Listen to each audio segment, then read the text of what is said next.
ఆకు చాటున పిందెను చూస్తా, సోకు తీగల్లో పండును కోస్తా, నువ్వొస్తే కప్పిస్తా ముద్దుల ముంతమ్మ. ఉక్కపోతకి ఊపిరి పోస్తా, పక్క మేకకు పంట కట్టిస్తా, ముద్దిస్తే బుక్కిస్తా మధ్యల మోతయ్యో.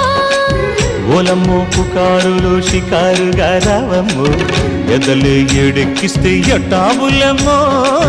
ఊరయ్యో బజారులో మజాలకి రానయ్యో, పగలే పక్కెక్కిస్తే తంటాలేవయ్యో. మిట్టిల మీదున్న మిస్సమ్మయ్య సంటే వడ్డీలతో పాటు ఒళ్ళోకి వస్తుంటే పొగరు చిల్లకల్లెగిరి పడ్డనే పడుచు పైటల్లో.